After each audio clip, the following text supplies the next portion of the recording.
Señor presidente, muchas gracias por dedicarme su tiempo. ¿Puedo llamarle Alexander? Por supuesto, eso es totalmente su derecho. Hágalo de la manera que le resulte mucho más cómoda para usted. Yo soy de Occidente, soy de Estados Unidos, y tenemos una visión bastante específica sobre lo que ocurre en Bielorrusia y sobre Bielorrusia. En general tenemos una opinión particular, pero sé que usted es un líder especial, tiene una postura muy firme contra la corrupción. Esa es su ética profesional, por así decirlo, y me gustaría saber de dónde proviene eso. Usted sabe que vengo de una familia absolutamente pobre. He visto muchísima injusticia en mi vida, a pesar de que en tiempos soviéticos intentábamos construir la vida más justa, teníamos suficiente injusticia. Y usted va al fondo de la cuestión al hacer esa pregunta. Este principio de justicia viene de ahí, de haber visto esa injusticia y de haber decidido para siempre que la base de mi política sería la lucha por la justicia. La corrupción es una cualidad flagrante y un claro indicador de injusticia. La corrupción, si se analiza en profundidad, está en la raíz de los fenómenos más terribles, incluidas las guerras. Por eso, todo viene de ahí, y perdón por la falta de modestia, a menudo evalúo los años de mi presidencia y veo tanto aspectos positivos como negativos. Mi mayor cualidad positiva es que, a pesar de todo, logré conservar algo. Ese sentimiento de lucha contra la injusticia. Ese es mi lema.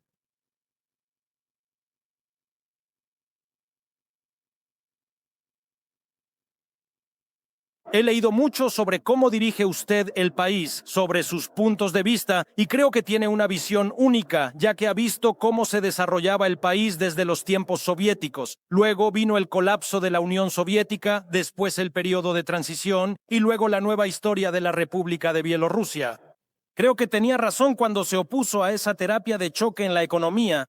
Usted se opuso firmemente a esas medidas y creo que precisamente por eso no permitió que se apoderaran de su economía y quizás por eso también tiene una postura tan firme contra la corrupción y las guerras.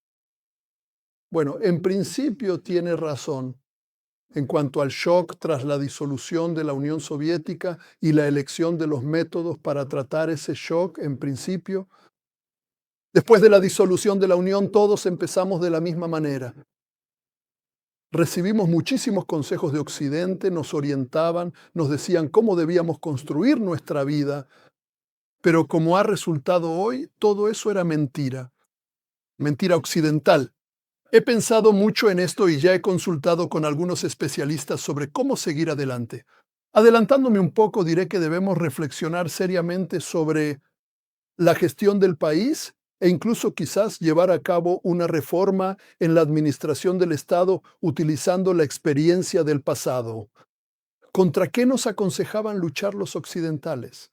Sobre todo sus estadounidenses.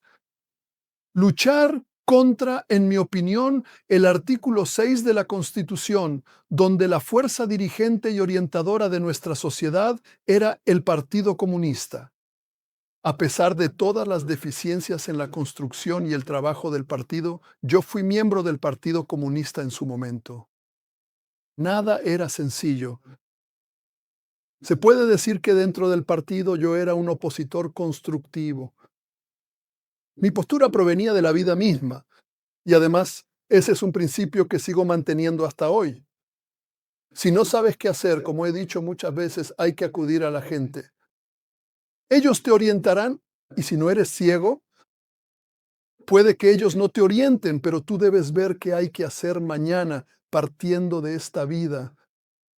Así que los occidentales nos recomendaron, ante todo, el multipartidismo, luego el pluralismo, la diversidad de opiniones y demás. Ellos nos lo recomendaron y nosotros seguimos ese camino. A la vanguardia, por supuesto, iba Rusia, la Rusia de Yeltsin encabezada por Yeltsin. Aquí no le estoy juzgando, él tuvo muchas cosas positivas. Bueno, y después corrían todos los demás. Nos implantaron en la mente el culto al dinero y al bienestar. Y saben muchos, al perder sus referentes, se apropiaron de los trozos más apetitosos para ser prósperos, ricos y así sucesivamente. ¿A qué llevó esto? Ustedes lo saben, especialmente en el ejemplo de Rusia. Quien pudo, quien estaba más cerca del poder, se quedó con el petróleo, con las empresas de extracción de gas y se enriquecieron bastante. Nosotros también seguimos ese camino. Pero siendo diputado del Parlamento, yo veía todo esto. Y el Señor me protegió de eso porque yo no era partidario de ese rumbo. Yo voté en contra de la disolución de la Unión Soviética. Quizás sí era necesaria una reforma de la Unión Soviética. Era necesaria. Teníamos bastantes tonterías como ahora las tienen ustedes en América. Hay muchas cosas positivas, pero también hay bastantes tonterías. ¿A qué va a llevar esto? Miren nuestra experiencia con la Unión Soviética. Y yo lo decía abiertamente en el Parlamento, se puede comprobar. Yo estaba en contra de ese rumbo. Y cuando me convertí en presidente, incluso sin tener el poder que tengo ahora, comencé la reforma del país para no permitir que ocurriera lo que sucedió entonces en Rusia. De la manera más estricta, se cancelaron las reformas absurdas y empezamos a vivir según la realidad, con nuestros propios recursos, basándonos en las posibilidades de una Rusia entonces desgarrada. Bueno, y obtuvimos lo que obtuvimos. Probablemente conocen bien nuestro sistema. Las reformas están bien, pero cuando esa reforma lleva a que vengan forasteros, se apoderen de tu economía y te obliguen a trabajar para ellos, crean en el país un capitalismo extraño e incomprensible. Esas son reformas equivocadas. Por eso considero que hicieron lo correcto al seguir su propio camino. Y mi tarea es mostrarle a Occidente, ya que soy una persona de Occidente, que ustedes actuaron correctamente.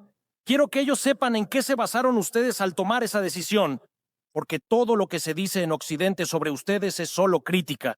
Y yo quiero que ellos entiendan por qué actuaron así y cuáles fueron las razones de esas acciones.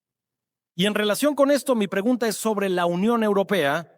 Quizás por eso es que tienen una actitud tan negativa hacia ustedes, porque ustedes siempre actúan correctamente y ellos no pueden valorarlo. Bueno, en primer lugar, usted es un romántico. Es imposible explicar lo que usted quiere a la Unión Europea y a todo Occidente, lo que usted desea. Usted quiere hacer lo correcto, pero ellos no necesitan lo correcto, ni ustedes en América.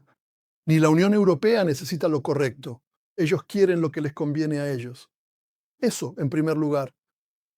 En segundo lugar, gracias por querer explicarles. De todos modos, hay que explicar. En Occidente hay muchos políticos sensatos que escuchan y creen en los hechos. Un hecho es un hecho. Por mucho que intenten exterminarnos y sacarnos de esta vida, seguimos viviendo. Es muy peligroso decir que vivimos bien. Para el presidente es peligroso porque hay de todo, tanto bueno como malo. Pero yo siempre les digo a los míos que vivimos como nos lo merecemos. Tenemos posibilidades reales de vivir mejor e incluso de vivir bien. Pero eso depende de cada persona. Mi tarea y la del Estado es crear oportunidades para una vida normal, honesta y justa. Porque si violas las leyes, si actúas de manera injusta y tratas de llenar tus bolsillos a costa de otros, de enriquecerte a expensas de los demás, esa no es nuestra política. Reaccionamos con dureza ante esto, cueste lo que cueste, porque esto puede llevar a la guerra. Como mínimo, a una guerra política interna, una guerra civil dentro del país, que puede desembocar, como en Ucrania, en una guerra con los vecinos. Por eso lo sé muy bien. Soy cauteloso al respecto. En cuanto a la Unión Europea, su principal fracaso es esa política irreflexiva. ¿No piensan a futuro? ¿Entiende? Hasta el día de hoy ellos se han apoyado principalmente en Estados Unidos y pensaban que Estados Unidos vendría y resolvería sus problemas, todos sus problemas. Pero Trump les mostró que sus problemas son suyos. No tienen relación con Estados Unidos, aunque sí la tienen, pero él se distanció de la Unión Europea, de Europa, incluso de la OTAN. Y sus problemas, los problemas estadounidenses, son sus problemas, así como otros que están en el interés de Estados Unidos, como Venezuela, Cuba, en parte Irán, y también la lucha, el enfrentamiento con China. Por eso la Unión Europea debió hace tiempo plantearse no solo un objetivo estratégico, sino también uno táctico: ser un pilar independiente en este planeta. No importa cómo me traten, si han seguido atentamente mi política, saben que siempre he estado a favor de preservar la Unión Europea. No porque sean amistosos con nosotros o porque intentara construir relaciones con ellos, sino porque la Unión Europea, los Estados Unidos de América, China, la India renaciente y Rusia son los pilares del planeta. Y cuantas más bases de apoyo haya, más estable será el propio planeta. Partía de este sentido filosófico y por eso apoyaba a la Unión Europea. Ellos siempre me presionaban. Me vinculaban con todo el mundo, con Rusia, con China, ahora con Estados Unidos y con alguien más. No, nosotros aquí como un país pequeño en comparación con Rusia, Estados Unidos o China. Un Estado moderno, soberano, tan independiente como sea posible. Estamos aquí en el centro de Europa, así lo ha dispuesto Dios. Usted es una persona única, porque a pesar de todo lo que se dice sobre usted desde Occidente, sigue intentando encontrar un camino constructivo en las relaciones con la Unión Europea y Estados Unidos. Estados Unidos y la UE en respuesta lo llaman dictador. ¿Alguna vez te ha molestado esto? Porque las personas que suelen estar en tu posición, los líderes, quieren ser amadas, ser tratadas bien. ¿Te preocupaba esta actitud negativa de Occidente hacia ti? Tú mismo. Mira, ¿sabes una cosa, Rick? La verdad es que yo soy alguien muy pragmático. Repito, no porque fuera un político experimentado cuando me convertí en presidente, sino porque era un político novato y arrogante. Tenía 40 años, aún no tenía experiencia, pero Dios me enseñó a aceptar la situación tal como es. Y siempre me hacía ver, probablemente Él, aunque alguna vez fui ateo, me hacía ver que no todos te van a querer. Y si eres una persona radical, aunque sea en la lucha por la justicia o por alguna causa, la gente no siempre lo entiende. Si eres una persona radical, puede que haya muchísima gente que no te quiera. Yo estaba preparado para eso. Aunque recuerdo una conversación con Boris Nikolayevich Yeltsin, yo tenía el ánimo, digamos, no muy bueno. Me reuní con él y me preguntó qué me pasaba, por qué tenía ese ánimo tan bajo. Y es que había estado leyendo toda esa prensa opositora, digamos, occidental, entre otras. Y ahí había todo tipo de porquerías. Lo más importante es que era injusto. Bueno, eso que escribían sobre mí no era cierto. Y se lo dije. Él se echó a reír y me dijo, ¿todavía los lees? Eso fue significativo para mí, todavía lo recuerdo. Sí, leo mucho y de todo. A veces paso por alto algo, no lo recuerdo, pero a otras cosas reacciono mucho, partiendo del principio de la justicia. Eso es importante para mí. Si una persona escribe sobre algo, lo verificamos, especialmente en las redes sociales, empezamos a comprobarlo, pero en un 99% no es verdad. Por eso estaba alejado de eso y lo sigo estando ahora, mucho más aún de la idea de buscar el amor universal. Y saben, no soy un emperador como Donald Trump o Vladimir Putin. Ellos pueden permitirse reflexionar sobre lo que no quieren, sobre si quieren o no ser amados. Yo no tengo las mismas posibilidades que ellos. De ahí viene todo esto. Esa actitud tranquila hacia el amor, especialmente después de muchos años de presidencia. Soy una persona experimentada, he leído que eso es suciedad, que los dictadores me atacan y demás. Estoy tranquilo al respecto. Cuando empezaste a llamarme el último dictador de Europa, reaccioné. Pues bien, dense prisa, porque soy el último dictador de Europa. Se lo tomó a broma. A pesar de... Ah, ¿Eres un dictador? ¿Te consideras uno de ellos? ¿Y? no, en absoluto. No tengo los recursos para imponer nada. Bueno, Trump tiene ese recurso. Y él dicta en Venezuela, en Cuba, en tu país de origen. Intenta incluso dictar a Irán, a China, bueno, a todos los países, imponerles algo.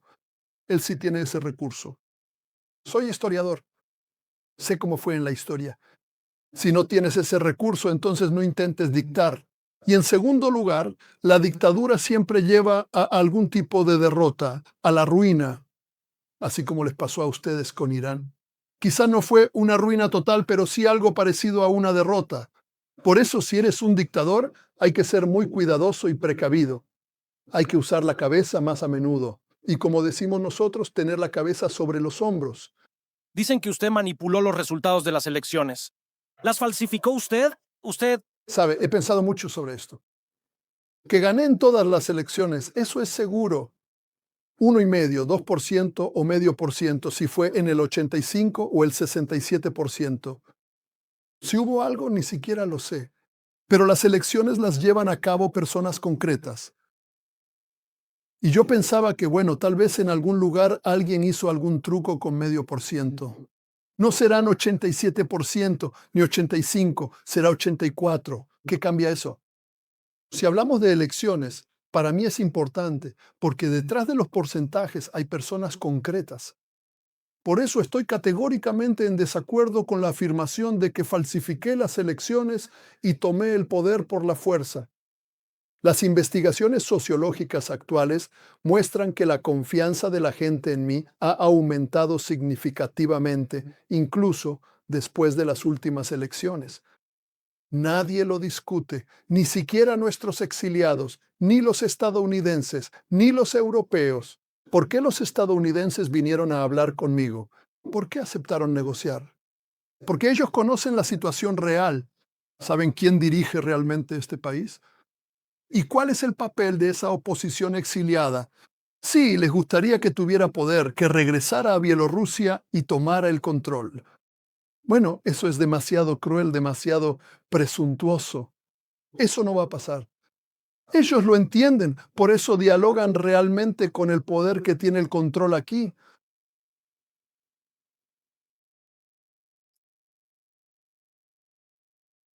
Leí que tienes un 78%. Leí que en el país te apoyan, ¿verdad? El 78% de la población de la República de Bielorrusia. Pero esa encuesta se realizó en Bielorrusia, así que naturalmente decidí comprobarlo por mi cuenta. Y entonces recurrí a una agencia de gran prestigio, el Instituto Real de Asuntos Internacionales en Londres. Londres que no simpatiza con Bielorrusia. Ellos no tienen ningún motivo para dar información positiva sobre ustedes. Así que, según sus cálculos, su apoyo es del 70%. Las cifras son aproximadamente iguales. Líderes occidentales como Macron, Trump, Starmer, todos juntos, tal vez no tengan ese nivel de apoyo de su población y solo pueden soñar con esas cifras. Es muy probable que ellos digan que usted es un dictador autoritario y lo traten de esa manera precisamente porque sienten una profunda envidia por esas cifras tan impresionantes que ha logrado.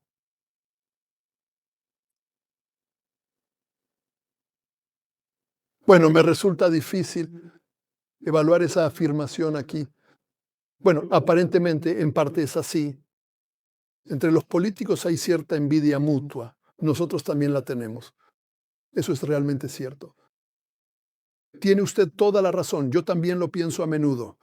Ojalá algún político occidental tuviera no el 78%, ni el 80%, sino al menos el 60%. Por eso, claro, hay envidia. Puede haber cierta envidia, pero eso no es la base de su política hacia el presidente bielorruso o hacia toda Bielorrusia. No es la base. ¿Sabe? Si yo fuera uno de los suyos, como una figura decorativa en su entorno, o si ellos estuvieran en el mío, o yo fuera una decoración para su política, me tratarían bien, pero yo soy una persona diferente. No puedo asentir ni ser una decoración para nadie, incluido Trump. No se trata de carácter.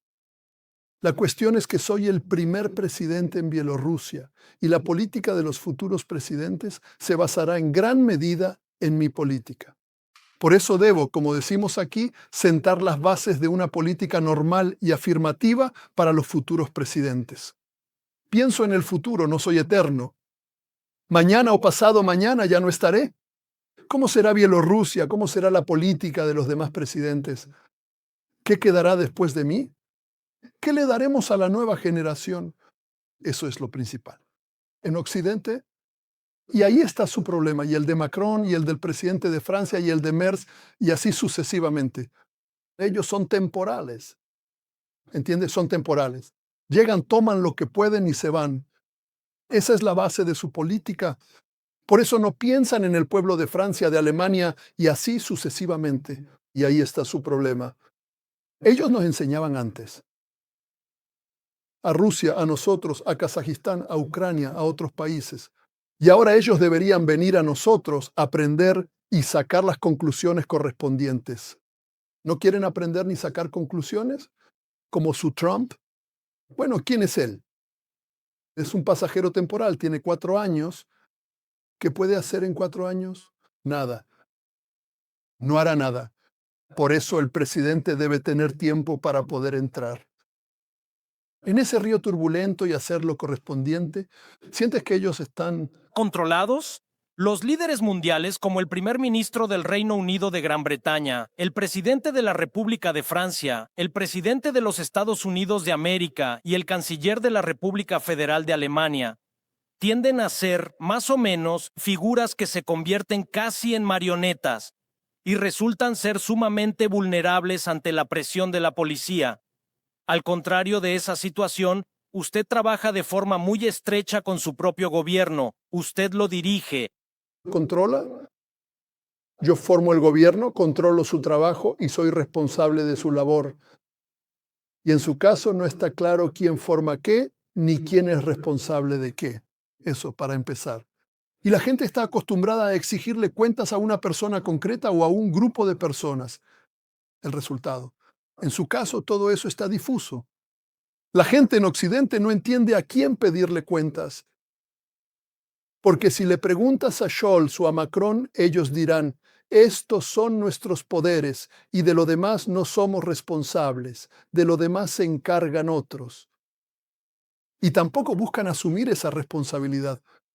Y en mi historia, en mi vida, hubo un momento en el que no tenía las facultades que tengo ahora, y en ese entonces asumí la máxima responsabilidad posible y le dije a la gente, yo soy responsable de esto. Eso es lo que deben hacer los políticos responsables que quieren hacer algo por su pueblo. Y la raíz del problema, como bien has notado, es que tienen demasiados patrocinadores, gente rica que los apoya y con el tiempo empiezan a trabajar en su propio interés, en el interés de estos patrocinadores y no en el interés de todo el pueblo de Alemania, Francia o Gran Bretaña. Así que cumplieron algún tiempo, El relleno, bolsillos y a la izquierda. A ellos les va bien, pero a la gente le va mal. Por lo tanto, cuestiono a los críticos del sistema, su sistema de gobierno y la formación de los órganos gubernamentales. dígame, señor presidente, ¿tiene usted algún patrocinador en Bielorrusia a quien rendir cuentas? ¿No existe un complejo militar industrial que dicte las reglas del juego? ¿Sin energía, sin redes o...? ¿Me preguntas si existen organizaciones? Por supuesto que las hay, están por todas partes, y lo más importante es que yo mismo poseo un gran poder y mucha autoridad dentro de ellas. Quizás lo diga de manera poco popular y demasiado trivial, pero es el pueblo quien me eligió. Por sus intereses estoy dispuesto a hacer todo, pero lo principal es conservar este pedazo de tierra donde vivirán no solo nosotros, sino también nuestros hijos. Por eso ese poder existe. En cuanto a patrocinadores y demás, tenemos muchas personas que patrocinan ciertos eventos. Y nunca me aparto si es necesario para la gente. En el deporte, en la salud, todo lo que esté dirigido a las personas. Por mucho que me critiquen, hoy nadie puede decir que me he apropiado de lo ajeno, que haya hecho algo en interés de algún patrocinador o persona adinerada. Nadie. Bueno, pueden decirlo, pero nadie ha puesto los hechos sobre la mesa. No existen tales hechos. Eso para mí es una barrera que no puedo superar. No puedo permitir que me reprochen haber tomado algo de algún patrocinador para mi propio beneficio. Hoy en día tengo todo lo que necesito.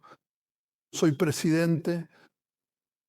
Mi pueblo, mi estado se preocupa de que yo esté seguro de que pueda ejercer mi labor presidencial.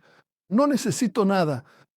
Mi ventaja es que, viniendo de una familia pobre, si se puede decir así, no estoy acostumbrado a esa riqueza. Para mí eso no es lo principal, no importa cuánto me critiquen por ello. Por eso, aparentemente, todo viene de la vida misma.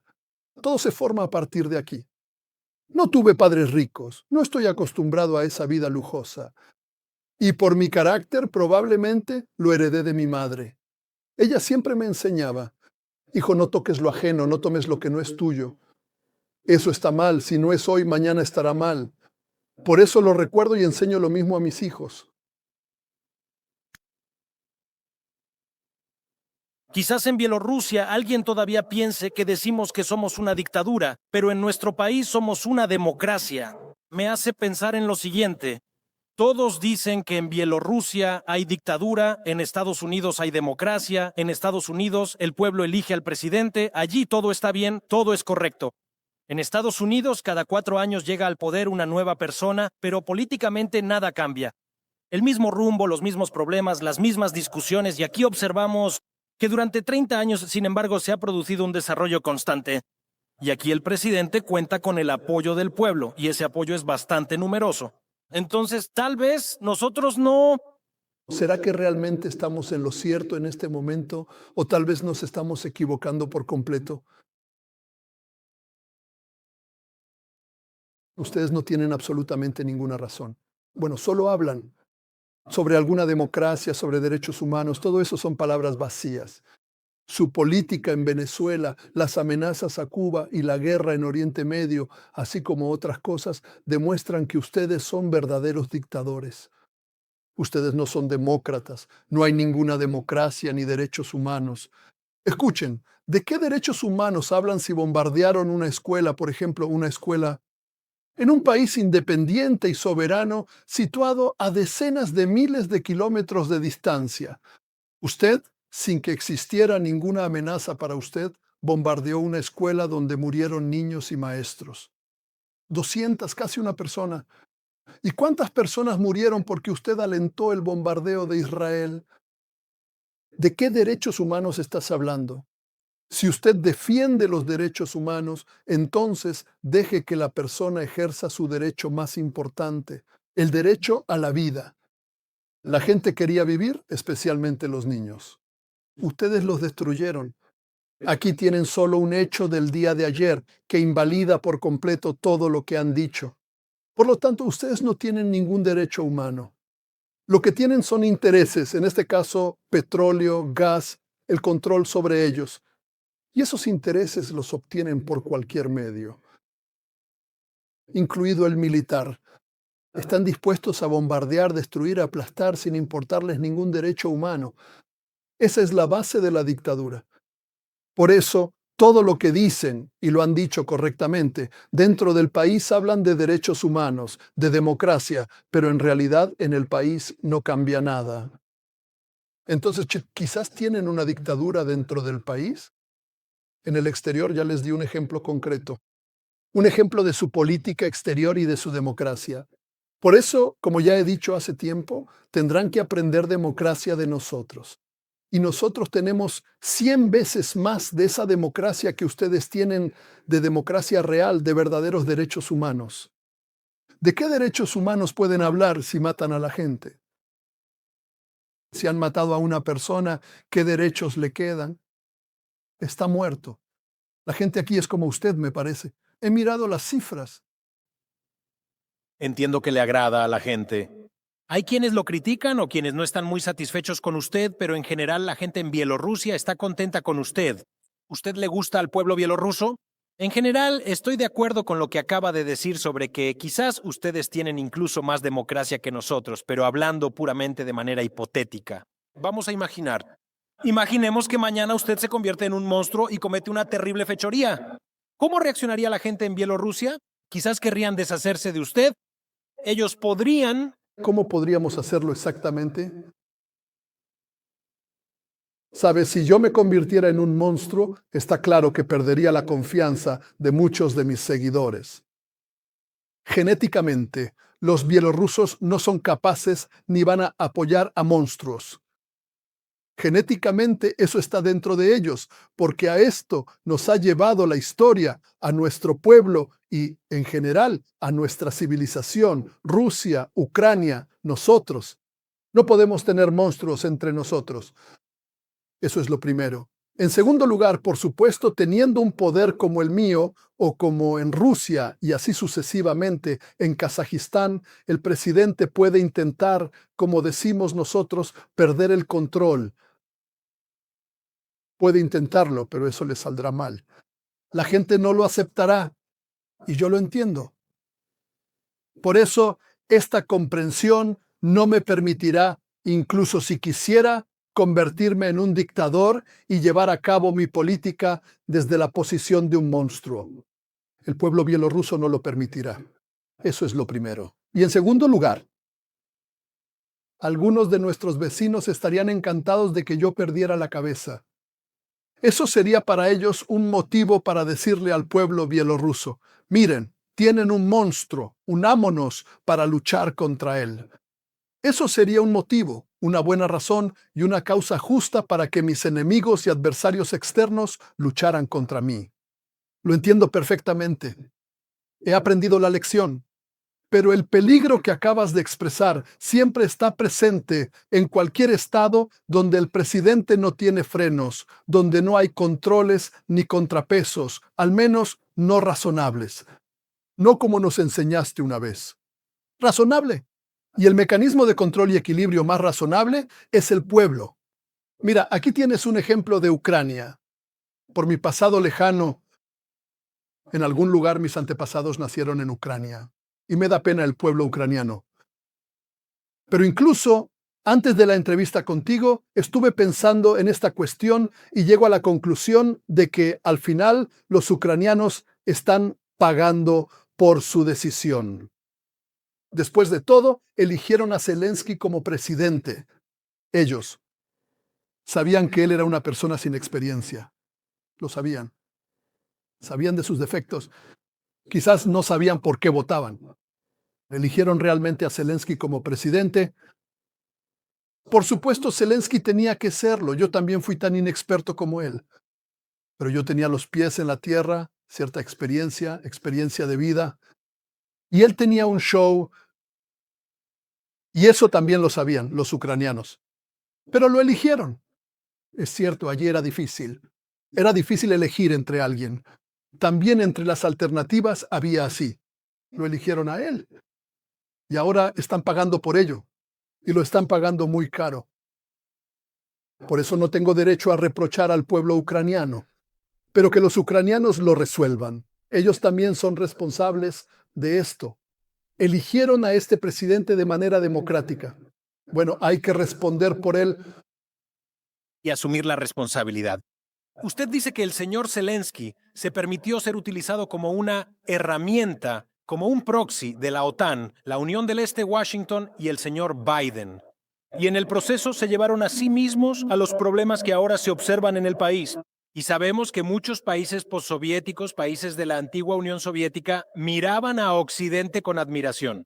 Querían parecerse a Occidente y adoptaban las políticas que les ofrecían e imponían. Pero Bielorrusia dijo no. Su país se negó rotundamente y eso es muy interesante. En mi opinión, algo similar está ocurriendo ahora con Orbán. En Hungría ofrecen enormes sumas de dinero, 35.000 millones de euros, si se deshacen del señor Orbán. Bielorrusia dijo no, pero Ucrania es diferente y al parecer por eso sufre.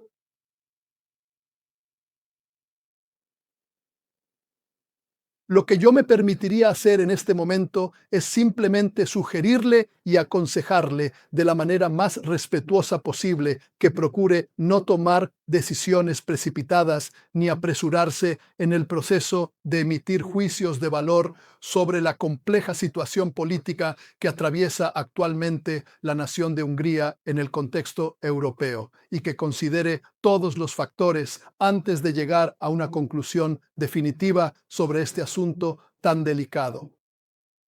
La política de Orbán. No voy a juzgar su política, lo conozco bien. Lo que ustedes, los medios de comunicación, transmiten a la comunidad mundial sobre Orbán, lo escucho y estoy de acuerdo con ello. Él es un pragmático, un realista, pero eso es lo que escucho de los medios de comunicación. ¿Pero por qué con ese resultado? Y el resultado es 2/3 en el Parlamento, una mayoría constitucional. ¿Por qué perdió Orbán? Eso significa que hubo defectos serios en la política, especialmente en la política interna. Después de todo, fueron personas concretas dentro del país quienes votaron. Y no se puede decir que se equivocaron porque la diferencia es muy grande. Eso significa que la oposición, representada por Magyar, ofreció una posición clara y atractiva. Por eso hay que analizar por qué perdió Orbán. Probablemente hablaron mucho, pero no hicieron todo dentro del país. La oposición aprovechó esto. Y además, yo ni siquiera la llamaría oposición. Desde el punto de vista de la formación de esta oposición por parte del propio Magyar, hasta donde sé, él trabajó y comenzó junto con Orbán en su momento, si no me equivoco. Por eso mucho ya estaba predestinado. Dentro de ese partido en el que estaban juntos Magyar y Orbán. ¿Y no cree usted que la razón de la derrota de Orbán está relacionada con que la Unión Europea financió a su oponente, financió a la oposición, los promocionó, los apoyó y al final eso influyó? Bueno, financiaron, dieron apoyo. Orbán lo sabía. Orbán sabía que la Unión Europea no estaría de su lado. Bueno, eres político, tienes todo un partido, debiste haber hecho frente a eso. Así que la Unión Europea apoyó abiertamente a la oposición, pero de la misma manera los estadounidenses apoyaron abiertamente a Orbán. Por lo tanto, no se trata de eso. La cuestión está en los errores que se cometieron en la política interna. El tiempo lo dirá, quién tenía razón y quién estaba equivocado. No se trata de eso. A nosotros también Occidente nos apoyó toda la vida y financió a nuestra oposición. ¿Y qué? Nada. Porque a pesar de todos los errores y deficiencias, llevamos a cabo una política normal respecto a nuestro propio pueblo. Y podemos explicarle al pueblo, aquí te devuelvo al tema inicial con el que comenzaste. Corrupción. En Ucrania luchaban por el poder, así se dio la situación. Todos son ricos. Y al final resultó que Zelensky y Poroshenko todos están ligados a grandes sumas de dinero. Sospecho, y en realidad no es que sospechemos, lo sabemos, que ese dinero no lo ganaron ellos. No todo ese dinero lo ganaron ellos. Todos los ricos están ligados a Occidente. Y Occidente tiene palancas para controlar a estas personas. Tenía una buena relación con Petro Poroshenko, lo conozco bien. Conozco relativamente bien a Volodymyr Zelensky. A pesar de que lo critico, en muchos aspectos le tengo compasión. Él ya recibió Ucrania en una versión ya hecha. Sí, él debía cambiar esa política, pero no la cambió. Ese fervor nacionalista, el nacionalismo al que estuvo sometido el pueblo ucraniano, esa política, no la cambió, pero como era inexperto, no controlaba muchos procesos. Y los nacionalistas se impusieron y él no pudo con eso. En nuestro caso, relativamente, algo tuvimos, pero Dios me ayudó a superarlo. Él no lo logró. Probablemente le faltó carácter. Y tampoco tenía cierta experiencia, cómo trabajar, cómo actuar. Y el pueblo ucraniano, en ese momento, si lo hubiera liderado una persona sensata, enfocada en apoyar a ese pueblo, la gente lo habría seguido. Lo habrían seguido incluso más que en nuestro caso, en Bielorrusia, en su momento. Pero él no lo hizo. No se convirtió en líder en ese entonces. Y tampoco lo es ahora. Debe entender que está pagando un precio demasiado alto por lo que ocurrió, por esa política, por esa guerra que hoy continúa. Debe comprenderlo. Y debe entender que si no se detiene, perderá Ucrania. Debe sopesar y sacar las conclusiones correspondientes. Ha vuelto a tomar el camino de la militarización, ha vuelto a dejarse llevar por Occidente, que supuestamente le dará dinero y armas. ¿Usted cree que Zelensky se vendió a Occidente, se vendió a Washington y que lo usaron para provocar a Rusia, involucrarla en el conflicto y debilitarla? En esencia, es un peón que debía desempeñar el papel de provocador. Escuche, ustedes siempre a nosotros, a Ucrania y a otros, las repúblicas postsoviéticas provocaban a Rusia. Ustedes siempre provocaban. Y Volodya Zelensky, si algo sabía, era esto. Lo sabía y yo también lo sabía y lo sé ahora. En Rusia, aunque no sean voces fuertes, sí se escuchan opiniones. Pero Lukashenko lleva a cabo una política multivectorial. Pero Lukashenko negocia con los estadounidenses, hace tratos. Pero Lukashenko intenta establecer relaciones con las repúblicas bálticas, con Polonia y también con Ucrania. Sí, por Dios, son nuestros vecinos, vienen de Dios, lo digo a menudo. Y según los mandamientos de Dios, debemos establecer relaciones con los vecinos, sean como sean. De eso se trata la política, de elegir un determinado plan, la normalización de las relaciones con este entorno. Sí, así los llamo a menudo. Los líderes de estos países, tanto en Lituania como en otros países, están locos. Están locos, no piensan en el futuro, actúan en interés de los ricos, actúan en interés de Estados Unidos, de la OTAN, de Europa, pero piensen en su propio pueblo. Bueno, dicen que es un pueblo pequeño. Pequeño, no existen pueblos grandes o pequeños. Es un pueblo, el pueblo lituano, orgulloso, independiente. Actúen en interés de ese pueblo. Ellos no piensan en eso. Por eso nosotros establecemos relaciones con ellos, sean como sean. No siempre resulta, y no en todo. Bueno, hay que tener paciencia. De eso se trata la política. Lo mismo ocurre con Ucrania, con Estados Unidos. Escuchen, si en Rusia alguien me reprocha que yo mantengo negociaciones con los estadounidenses, bueno, puedo hacerles una pregunta. ¿Acaso ustedes no mantienen conversaciones con los estadounidenses? ¿Un diálogo? Sí, lo hacen. Pero yo mantengo un diálogo con los estadounidenses, no en contra de Rusia, no en contra de China. En la primera reunión les dije, chicos, Rusia y China son desde hace mucho tiempo no solo nuestros socios, son nuestros amigos. Y cuando ustedes, estadounidenses y europeos, nos impusieron sanciones, China y Rusia nos abrieron la puerta. Y gracias a eso, de hecho, fuimos salvados.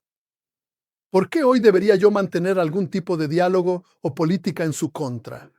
Además, legalmente hemos firmado un tratado de alianza con Rusia, el tratado más estrecho. Estamos intentando construir algún tipo de Estado de la Unión. Avanzamos como sobre hielo fino. Estamos intentando hacer algo. ¿Acaso los estadounidenses y Occidente no lo sabían? Lo sabían. Y yo cumplo sagradamente ese tratado. En cuanto a la política de múltiples vectores, esta proviene de la economía. ¿Entienden? Producimos más de la mitad de los bienes materiales y servicios que producimos los vendemos en los mercados exteriores. Tenemos una economía abierta, por eso estamos obligados a considerar también nuestros intereses en Occidente, en Rusia, China y África. Allí, a donde van todos, tanto Rusia como los estadounidenses. Ese es nuestro interés para, como dije recientemente, vivir, no sobrevivir, sino vivir. Ese es nuestro interés, proviene de la vida misma. ¿Por qué nos reprochan? No hay motivo. Y la política real de Occidente la conocemos desde hace mucho. Por muchas negociaciones que Occidente tenga conmigo, entiendo perfectamente que no soy su hijo de perra. Ellos con gusto me masticarían y escupirían.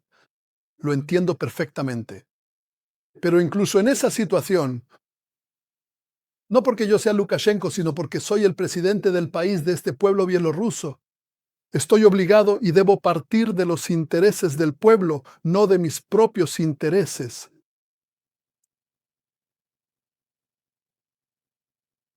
Usted es una persona que va en contra del sistema. Occidente no quiere que usted sea amigo de Rusia, pero usted lo es. No quieren que usted establezca contacto con el presidente de Corea del Norte, pero usted va a visitarlo. Usted es amigo de aquellos que no le gustan a Occidente y quizás por eso no lo quieren. Pero por otro lado, usted es una persona única. Lo que Occidente no entiende es que hay que ser amigo de todos. No en perjuicio de nadie, sino construyendo buenas relaciones. Se puede llevar bien tanto con Rusia como con China, con Occidente y con Estados Unidos. Quizás por eso no lo quieren allí, porque usted tiene la fuerza para ir contra el sistema. Bueno, ir contra la corriente está en mi carácter, lo ha notado correctamente. Tal vez no siempre sea bueno, pero debo decirle que hay que ser amigo de aquellos. Y solo se puede ser amigo quizás de quienes quieren ser amigos contigo. ¿Qué tipo de amistad podría tener yo con Starmer o con Biden? ¿Qué amistad podría tener con él si está en mi contra? Imponía sanciones y los europeos me echaban una soga al cuello para ahorcarme. ¿Qué clase de amistad puedo tener yo con ellos? Con Putin somos amigos, incluso más que amigos, nos comunicamos como hermanos. Él quiere verme y ser amigo mío. Yo con gusto soy amigo de Putin. Lo mismo ocurre con Xi Jinping. Hemos establecido una buena práctica. Cada año, como lo llaman los chinos, celebrar reuniones familiares. Pronto nos reuniremos con él en un ambiente familiar.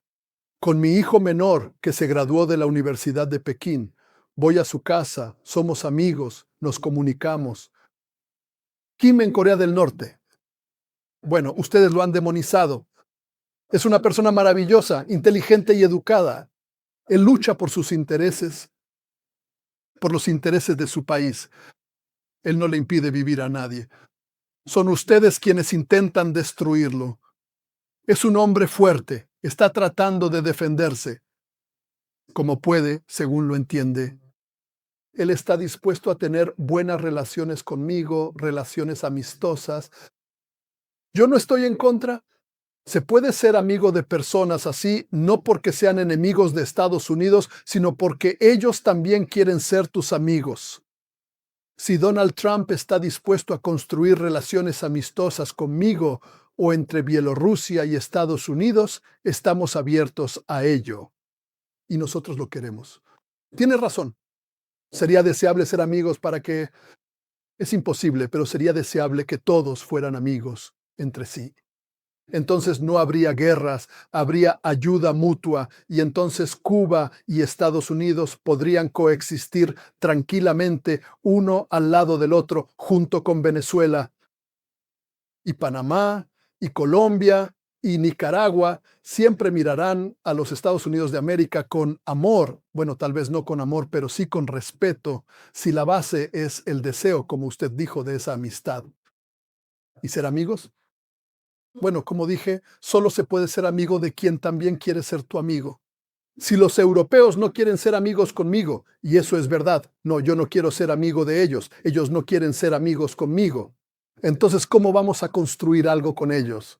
¿Relaciones de amistad? Usted es uno de los líderes del movimiento por un futuro brillante para todo el mundo. ¿Cree usted que algún día llegará ese día? Tal vez nosotros no lleguemos a verlo, pero quizás lo vean nuestros hijos. El día en que Bielorrusia, Corea del Norte, Irán, Rusia, China, Brasil no se enfrenten a Occidente, sino que estén hombro con hombro para asegurar un futuro brillante para todos. Es decir, un mundo en el que no luchemos, sino un mundo en el que exista una fuerza que lleve el bien a todos de manera justa. Pero estar junto a ellos como iguales. ¿Usted cree que ese día llegará? ¿Y eso es parte de lo que lo motiva a usted? Bueno, usted es como el Señor, Dios. Que Dios quiera que llegue ese tiempo. Me resulta difícil, dadas las circunstancias y la situación actual, creer que ese tiempo llegará. Pero a pesar de ciertas tonterías y a pesar de cierta impulsividad, Trump hizo mucho para esto. Trump le mostró al mundo entero que sus Estados Unidos de América no son todopoderosos. Él realmente demostró que no son todopoderosos. Y esto tiene sentido. No, no, no. Trump no es una superpotencia. En términos de su poder, es una superpotencia, pero no una superpotencia. Todos lo entendieron. Y el principal enemigo de Estados Unidos es China. Si los estadounidenses no pudieron con Irán, y lo dije hace mucho tiempo, mejor no se metan con China. Hay tal poder ahí que jamás podrán hacerle frente. Ni una operación terrestre ni aérea, ninguna. Si ellos desatan una guerra contra China, y si sus portaaviones se acercan allí, serán destruidos en las primeras 24 horas. Los chinos los destruirán. Creo que Trump lo entendió. Y hasta su Hexit, él también lo entendió. No es una persona tonta.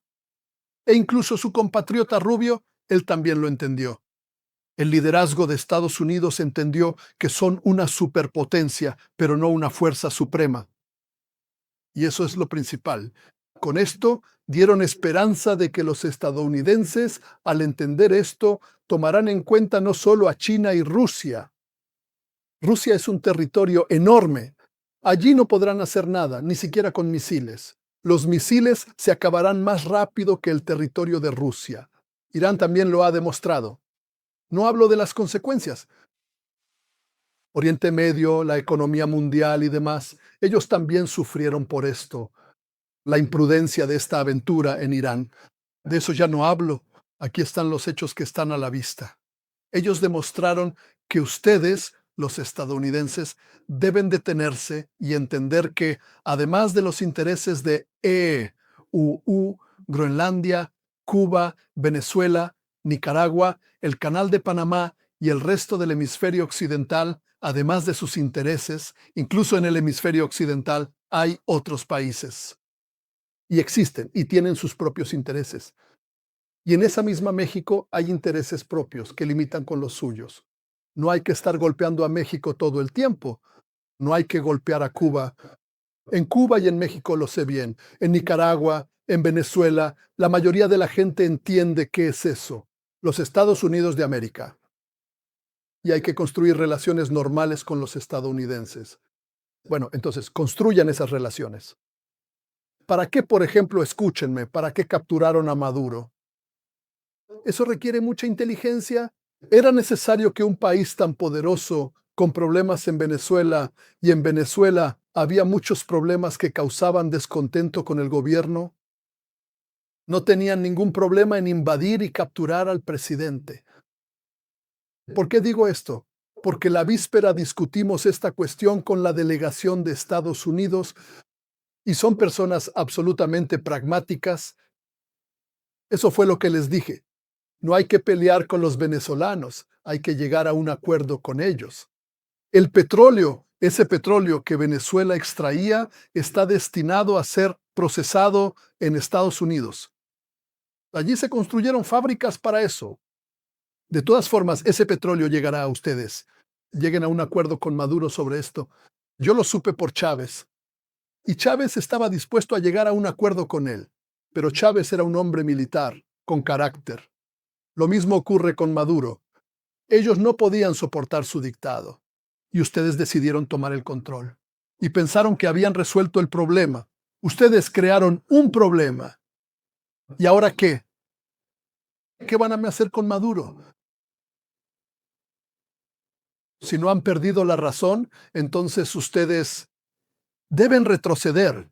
No hace falta admitir errores ni nada por el estilo. Simplemente retrocedan y dejen en paz a esa persona. Y lleguen a un acuerdo con Venezuela. Ellos llegarán a un acuerdo con ustedes, porque saben lo que son los Estados Unidos de América, igual que otros países. Si además se meten en Cuba y empiezan a pelear con los cubanos, la historia lo demuestra. No les irá nada bien. Habrá países que apoyarán a Cuba de manera tranquila y silenciosa. ¿Y en qué terminará todo esto? Es difícil de decir. No se trata de Irán, que está a miles de kilómetros de ustedes, sino de Cuba, que está justo en el vientre, no muy lejos de la casa de Donald Trump. ¿De verdad lo necesitan? No lo necesitan. Por eso hay que pensar si esto es posible. Es muy problemático. ¿Saben por qué? También se lo dije a los estadounidenses, así que tengo derecho a decírselo a ustedes. Donald Trump no tiene gente. Gente que le diga, estás equivocado. Biden, Obama y Clinton, esto lo sé con certeza. Obama y Clinton. Yo los conocía personalmente, eran tolerantes a otras opiniones. Y había personas que decían que no. Y en el primer mandato de Trump había personas que decían que no. Tomen a Bolton, por ejemplo. Él le decía directamente que no.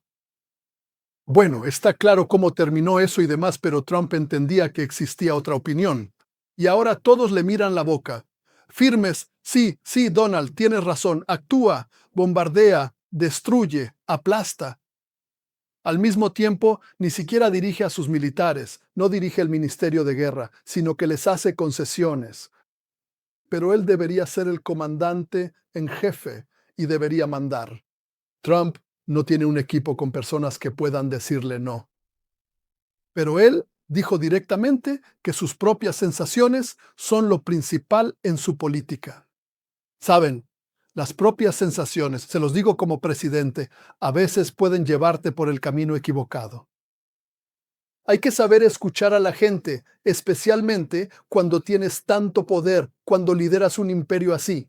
Hay que saber escuchar a las personas, prestar atención a su opinión y sacar las conclusiones adecuadas. ¿Eso es algo que a usted le falta? Eso es un gran problema. Trump probablemente empieza a entenderlo, pero ya no hay tiempo para corregirlo y construir una política normal. Pero él hizo muchas cosas, como entendemos, y ustedes también malas, pero también mostró algo al mundo entero.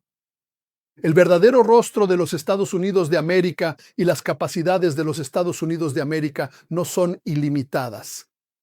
Y tal vez esta situación lleve a que los estadounidenses se vean obligados a tener en cuenta los intereses de otros, lo que significa que un futuro brillante no está a mucha distancia de aquí.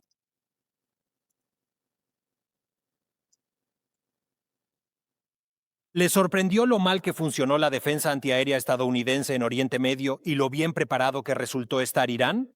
Y una última observación sobre este tema. ¿Qué hay detrás del éxito de Irán? ¿Las relaciones con China y la ayuda de China?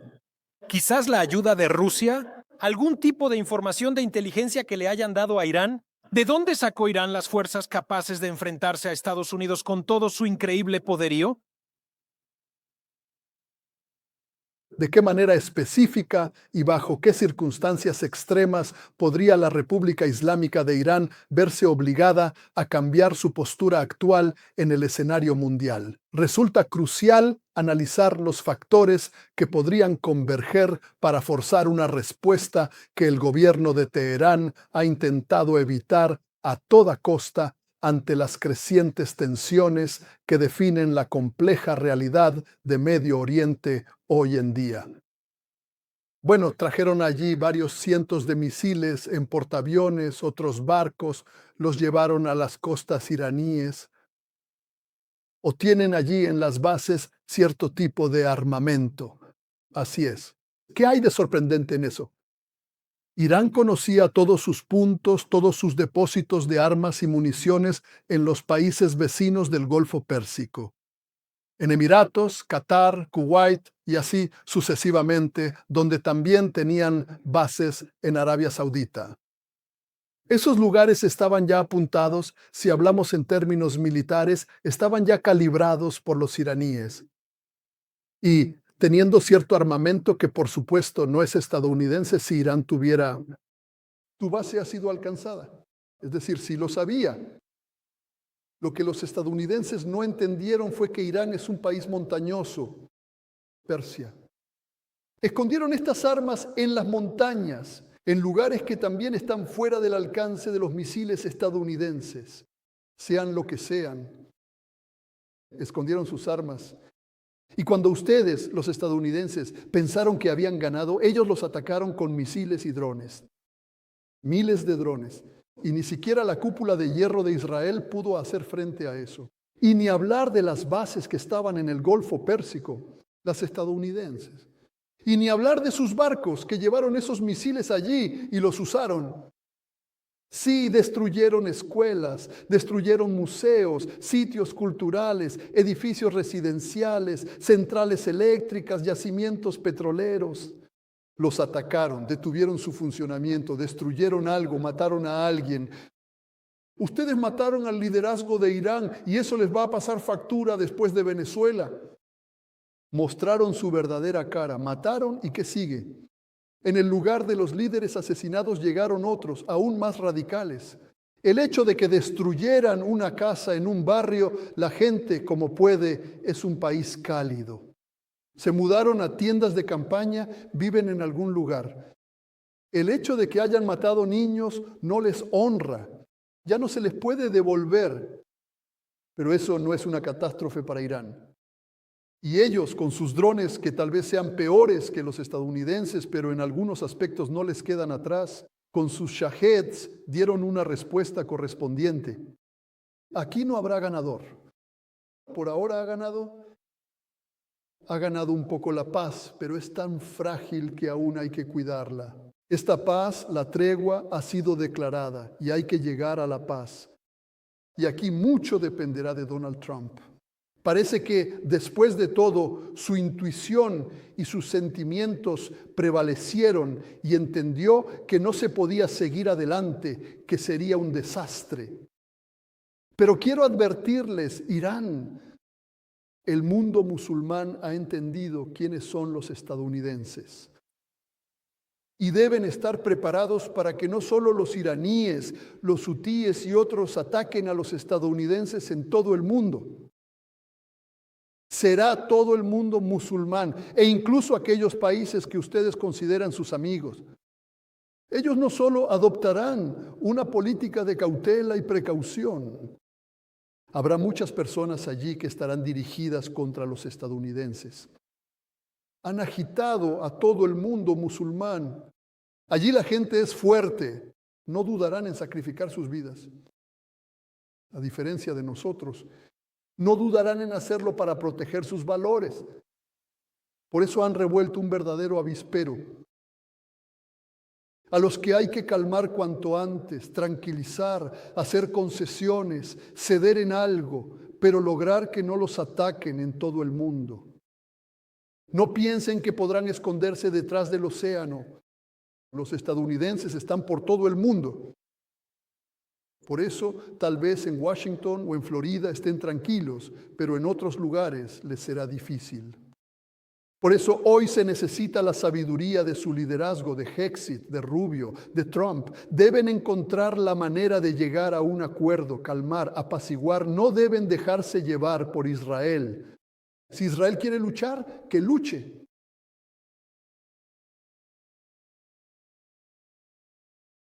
Sí, pero observamos que Estados Unidos e Israel no envían una señal de paz o de alto el fuego a todos, sino que, por el contrario, demuestran agresión, se niegan a hacer concesiones y atacan a países como Irán, que consideran simplemente más débiles. Y se equivocaron. Sé, y usted lo ha mencionado, que Bielorrusia posee armas nucleares tácticas. Les pregunto, ¿poseen armas nucleares tácticas y eso les hace sentir más fuertes y seguros frente a sus enemigos?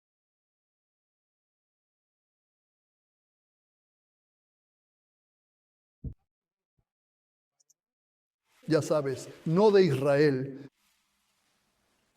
donde tenemos a muchos de nuestros compatriotas, gente razonable. Allí viven personas que abandonaron la Unión Soviética y sus hijos. Y bastantes de Bielorrusia. Por lo tanto, allí hay suficientes personas normales y cuerdas. Me refiero en primer lugar al liderazgo en general. En cuanto a Estados Unidos, no creo que su objetivo sea luchar contra Bielorrusia. Aquí, por el contrario, basándonos en esos contactos, lo cual me ocurre con la gente cercana a Trump. No solo los políticos, sino también las personas cercanas. Triunfo. Entiendo que incluso si los estadounidenses quisieran luchar contra nosotros, Dios no lo quiera, lo harían desde los territorios de los estados bálticos, Polonia, etc. Mi trabajo consiste en advertir a mis vecinos, Estonia, Letonia, Lituania, Polonia y tal vez en cierta medida Ucrania, Dios no quiera que cometan una agresión contra Bielorrusia. No queremos la guerra, no tenemos intención de luchar contra ellos. Ninguna guerra desde el territorio de Bielorrusia contra Polonia y Lituania es posible. No tenemos intención de hacerlo, a menos que nos arrastren a esa guerra y no tengamos más remedio que responder. No queremos eso. Si ustedes lo quieren y deciden hacerlo, entonces nos defenderemos por todos los medios posibles y disponibles para nosotros. Esto no significa que mañana mismo, si allí comienza algún tipo de enfrentamiento, vayamos a atacar con armas nucleares a esos países desde los cuales o a través de cuyo territorio se cometa una agresión contra nosotros. Tenemos suficiente otro tipo de armas para hacer frente a esto. Pero si vemos que esto amenaza la existencia de Bielorrusia, entonces no solo nosotros, sino también, de acuerdo con nuestro tratado con la Federación Rusa, las consecuencias serán graves. Y utilizaremos todo lo que tengamos. Bueno, ¿qué creen? ¿Para qué lo hice? Este armamento nuclear táctico, para traerlo aquí, agitar a todo el mundo y asustar a alguien. No, es un factor de nuestra defensa, de nuestra seguridad. Es un factor. Y sumen a eso todo lo que tiene la Federación Rusa. Somos sus aliados más cercanos. Perder Bielorrusia hoy es inaceptable para Rusia. Como solíamos decir antes, eso significaría que el enemigo estaría en Smolensk, cerca de Moscú. Eso es inaceptable para Rusia. Y además, bueno, somos aliados. Estamos legalmente vinculados entre nosotros y Rusia ha declarado abiertamente que usará todo su arsenal de armas para defender a Bielorrusia. Todo el mundo lo sabe. Estados Unidos lo sabe y Europa también lo sabe. Por eso, un enfrentamiento con Bielorrusia es un enfrentamiento con Bielorrusia y Rusia. Y se ha creado un grupo correspondiente en el oeste de Rusia que apoyará al ejército bielorruso de inmediato. Bueno, ustedes saben qué tipo de armas tienen. Por eso no queremos la guerra. ¿Cree usted que los europeos quieren la guerra con usted y con Rusia? Y más aún con Rusia. Tengo la sensación de que sí. Sigo escuchando esas declaraciones hostiles de personas como Merz. Él está reuniendo un gran ejército para ir a luchar contra Rusia. No es una cita directa, pero ese es precisamente el mensaje que se transmite. ¿Es posible una guerra? No, eso es imposible. Y al menos por ahora ellos no quieren eso.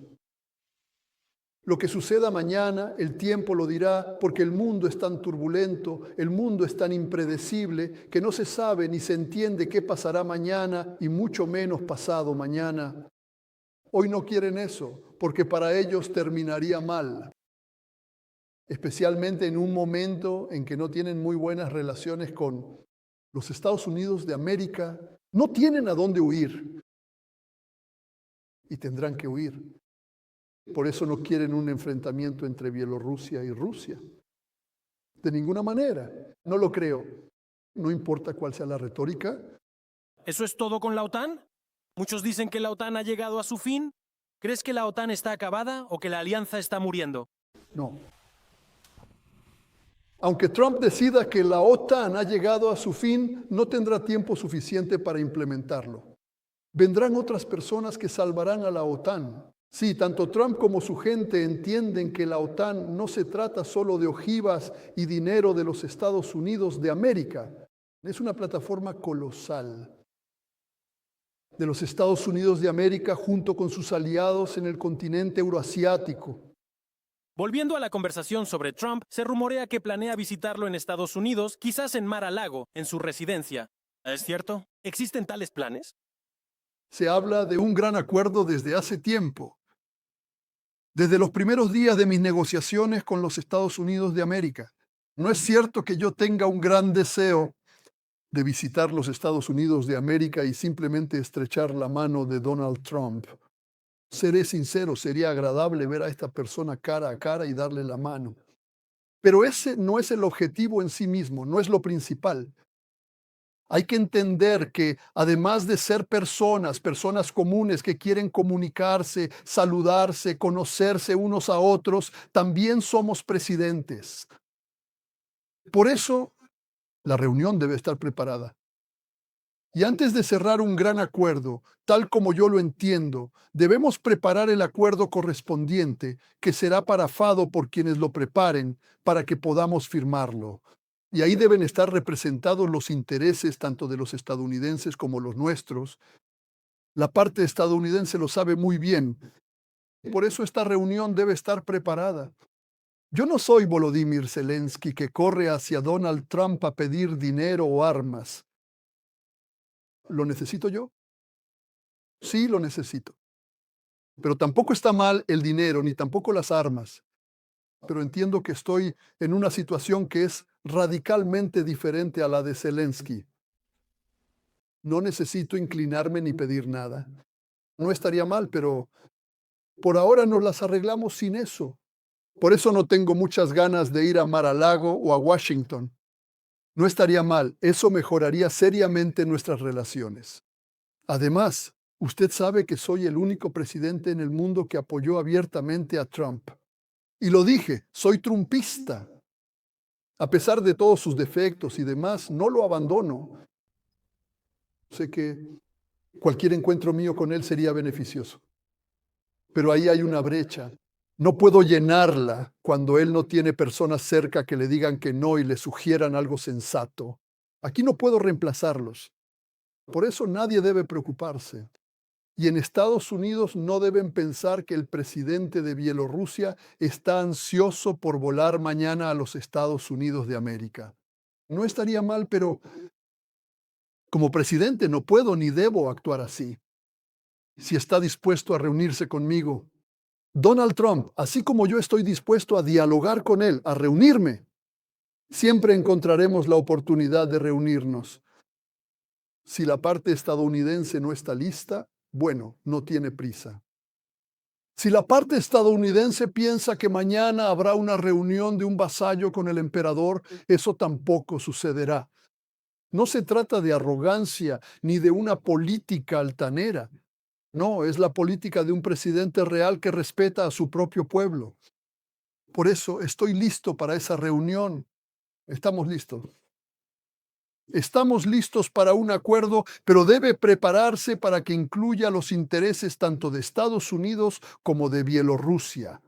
No debe ser como usted piensa, que los estadounidenses solo tienen un interés, liberar, como ellos dicen, a los presos políticos en Bielorrusia. Y a cambio, levantar las sanciones. Escuche, sí, nos hemos adaptado a esta vida. Eso es malo, pero nos hemos adaptado a esta vida. Dicen potasa, fertilizantes potásicos y demás. Escuche, no estaría mal si pudiéramos vender libremente estos fertilizantes potásicos. Pero este año, si hablamos de eso, no tenemos fertilizantes potásicos disponibles. No tenemos fertilizantes minerales disponibles. Todos están contratados y algunos productos ya han sido pagados por adelantado. Por eso todavía tenemos que encontrar estos fertilizantes minerales para enviarlos a los Estados Unidos de América.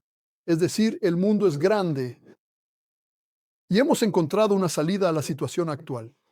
Y los estadounidenses deben entender, muchos en Europa ya entendieron, que las sanciones no cumplieron su función. Nos hemos adaptado, así que los presos políticos, las sanciones, escuche, eso es insignificante. Tenemos muchas más cuestiones que debemos resolver y ese es el tema de un gran acuerdo. En cuanto lo preparemos a nivel bajo, estamos listos para reunirnos con Donald y firmar este acuerdo. Entonces, el señor Trump intenta lograr un acuerdo con el señor Lukashenko y Bielorrusia para en el futuro tender puentes y establecer relaciones con el señor Putin de Rusia. En otras palabras, Trump no recibirá tanta atención negativa si levanta las sanciones a Bielorrusia y ustedes lograrán un beneficio mutuo. Pero quizás su principal objetivo al llegar a un acuerdo con el señor Putin sea continuar esta dinámica positiva y posiblemente levantar también las sanciones a Rusia. Tal vez ese sea el objetivo final de Trump.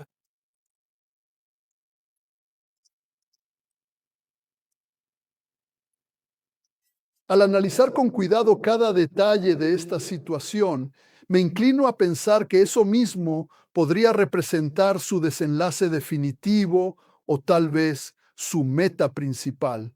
Por lo tanto, me gustaría preguntarle con total sinceridad, ¿cree usted que ese podría ser realmente el objetivo final que se busca alcanzar? ¿Que no resolverá ningún asunto en Eurasia sin Rusia? Por eso hay que llegar a un acuerdo. Creo que es totalmente posible.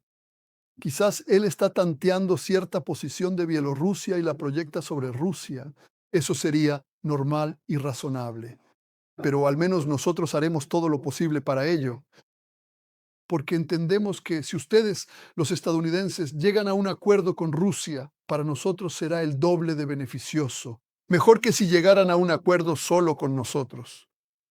Tienen que llegar a un acuerdo con Rusia y pueden hacerlo, especialmente durante la presidencia de Putin. Es una persona con la que no solo se puede conversar, sino también llegar a acuerdos. Pero hay que entender claramente, si se promete algo, hay que cumplirlo. Pregunta final. Permítame decirle, usted luce increíble. Si viene a Estados Unidos, siempre será bienvenido en mi casa y será un placer recibirlo como invitado. Rick, muchas gracias por la invitación. Si es posible, lo haré con mucho gusto. ¿Ve? Ya casi nos hemos hecho amigos. Eso es lo que constituye la base de la amistad. Que ¿Qué sucede después de que usted decide retirarse?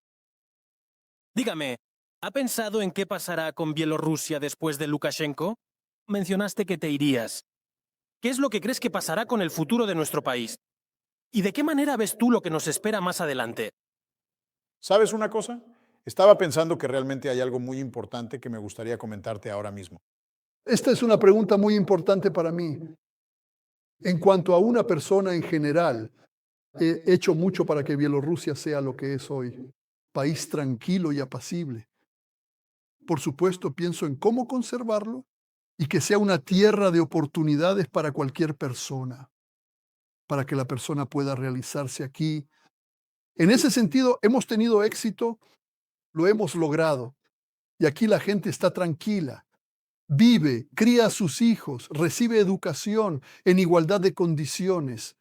Tanto mi hijo, el del presidente, como los demás. Mi hijo estudió en una escuela rural. Junto con todos, mantiene muchas relaciones. Ingresó en la Universidad de Pekín, una de las mejores universidades del mundo, donde las clases se imparten en inglés. Pero él aspiraba a eso, siempre fue un buen estudiante. Estudiando junto a todos y las condiciones eran iguales para todos, yo lo vigilaba atentamente. En cierto modo, superó a la mitad de sus compañeros de clase. También había oportunidades para los demás y muchos, muchísimos, terminaron la universidad y obtuvieron educación superior. Por eso quiero que se conserve una Bielorrusia así. Algunos tienen más oportunidades, otros menos, pero las oportunidades existen. Un ejemplo de ello es el actual presidente. Por mi parte, yo continuaré con lo que estaba haciendo sin interrupciones. Mi pregunta. Cuando estemos jubilados y vayamos a pescar o a jugar al golf, su hijo u otra persona, todos en el país, ¿tendrán la oportunidad de convertirse en el próximo líder de Bielorrusia? ¿O castigarán a las personas por eso, por ser oposición? Así lo dicen en Occidente y debo... Siempre puedes preguntar. Pero incluso si optas por no hacerlo en absoluto, Finalmente nos jubilamos nosotros, Rick. Seguiremos pescando en tu casa. De acuerdo, estoy de acuerdo. He oído que en Bielorrusia se pesca bien. Cuando empiece la temporada y sea legalmente posible, también podremos lanzar nuestras cañas en Bielorrusia. Mira, esto es simplemente estúpido. En Occidente la gente puede razonar así. Si soy un dictador tan grande que voy a mantener el poder durante mucho tiempo, de todos modos algún día me iré de este mundo. Y aquí habrá otro líder. Ese es el caso extremo. Pero eso no va a pasar. Es la decisión de nuestro pueblo bielorruso. La decisión, como decida, así será. Recuerdo cuando me eligieron por primera vez. Esa fue la decisión del pueblo bielorruso. Y entonces obtuve el 80,3% de los votos. En aquel entonces, cuando hubo falsificaciones, todo estaba ahí. Golpeaban y rompían por ese 80,3%. Lo recuerdo. El pueblo me apoyaba como una muralla. Los porcentajes eran altos. Por eso, recordando esto, seguiré ese camino. Si el pueblo no quiere, no se puede ser querido a la fuerza, como decimos nosotros. Por eso creo que mucho antes de que me vaya a otro mundo y usted y yo estemos jubilados, pescando en su país, los Estados Unidos de América, aquí trabajará una persona normal. Tenemos mucha gente buena y capaz. muy distinguido y estimado señor, Presidente, ha sido usted tan generoso, nos ha dedicado tanto tiempo. Usted es muy franco, transparente, honesto, y usted es quien es. Gracias por el tiempo que nos ha concedido. Esta fue una entrevista muy importante. La verán decenas de millones de personas en todo el mundo. Y me alegra haber tenido la oportunidad de hacer esta entrevista. Gracias.